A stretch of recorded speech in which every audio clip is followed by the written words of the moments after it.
ಇದ್ದಿದ್ದು ಇದ್ದ ಹಾಗೆ. ಏನು ಕೊಡುಗೆ ಕೊಟ್ಟಿದೆ ಜೆಡಿಎಸ್ ಅಂತೇಳಿ ಕ್ವಶನ್ ಮಾಡ್ತಿರ್ತಿದ್ರು. ಕುಮಾರಸ್ವಾಮಿ ಅವರು ಮುಖ್ಯಮಂತ್ರಿ ಆದಾಗ 900 ಕೋಟಿ ರೈತ ಸಾಲ ಮನ್ನಾ ಮಾಡೋದು ಕೊಡುಗೆ ಇರ್ಬೋದು. ಇನ್ನೂ ತೀರ್ಸಿಲ್ಲ. ಅಕೌಂಟ್ಗೆ ದುಡ್ಡು ಹಾಕಿಲ್ಲ ಅಂತ ಇವ್ರು ಮಾಡೋಗ್ತಾರೆ. ಅದು ನೆಕ್ಸ್ಟ್ ಸರ್ಕಾರ ಬಂದೇ ತೀರ್ಸೋದು. ನಮ್ಮ ಸಿದ್ದರಾಮಯ್ಯ ತೀರಿಸ್ತಾ ಇರೋದು ಒಂದು ಮೊನ್ನೆ ಅದನ್ನ ಬರೀ ಬಗಳ ಬಿಡ್ತಾವೆ ಇವು. ಬರೀ ಸುಳ್ಳು ಹೇಳ್ಕೊಳ್ತಕ್ಕಂಥದ್ದು ಇವ್ರ ಮಾನ ಮರ್ಯಾದಿಲ್ಲ, ಯೋಗ್ಯತೆ ಮೊದಲೇ ಬರೀ ಕಲೆಕ್ಷನ್ ಗಿರಾಕಿಗಳಿವು. ಶನಿವಾರ ಆಯಿತು ಅಂದರೆ ಬರೋದು ಕಲೆಕ್ಷನ್ ಮಾಡೋದು. ಮಂಡ್ಯದಲ್ಲಿ 1 ಪಾಯಿಂಟು, ನಾಗಮಂಗಲದಲ್ಲಿ 1 ಪಾಯಿಂಟು, ಶನಿವಾರ ಬಂದು ಕಲೆಕ್ಷನ್ ಮಾಡೋದು. ಒಂದು ಮಾತಾಯ್ತು ಇವ್ರಿಗೆ ಗೊತ್ತಿರ್ತಕ್ಕ ಏನೂ ಗೊತ್ತಿಲ್ಲ. ಹೇಳ್ತೀನಿ ಕೇಳ್ಕೊಳ್ಳಿ. ಇವ್ರು ಮಾನ ಮರ್ಯಾದೆ ಇದ್ದರೆ ಕಳೆದ ಲೋಕಸಭಾ ಚುನಾವಣೆ ಆಯ್ತಿದ್ರೆ ರಾಜೀನಾಮೆ ಕೊಟ್ಟು ಎಲೆಕ್ಷನ್ ಬರಬೇಕಿದೆ. ಈ ನೈತಿಕತೆ ಇದೆ ಅವ್ರಿಗೆ? ಎಷ್ಟು ನಾಗಮಂಗಲದಲ್ಲಿ ಈಡಾಗಿದ್ದು, ಎಷ್ಟು ಮದ್ದೂರಲ್ಲಾಗಿದ್ದು.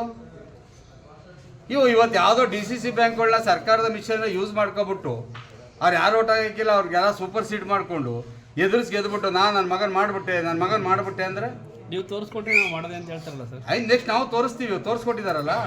ನೆಕ್ಸ್ಟ್ ನಮ್ಗೆ ಗೊತ್ತಾಗಿದೆಯಲ್ಲ ಹೆಂಗೆ ಮಾಡೋದು, ಅಧಿಕಾರ ನಡೆಸೋದಂತ. ಚಕ್ರ ತಿರುಗ್ತಾ ಇರ್ತದೆ.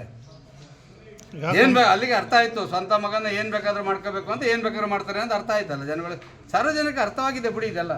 ಕೇಂದ್ರದಿಂದ ಅನುದಾನ ಕೊಡಿಸ್ತಾರೆ. ಕುಮಾರಸ್ವಾಮಿ ಅವರು ಒಂದು ವಿಷಯ ನೀವು ₹1 ಅನುದಾನ ತರ್ತಾ ಇಲ್ಲ ಕೇಂದ್ರದಿಂದ. ಸುದ್ದಿ 3 ವಾಹಿನಿಯ ಹೆಚ್ಚಿನ ಮಾಹಿತಿಗಾಗಿ ಸಬ್ಸ್ಕ್ರೈಬ್ ಆಗಿ ಹಾಗೂ ಬೆಲ್ ಬಟನ್ ಒತ್ತಿ.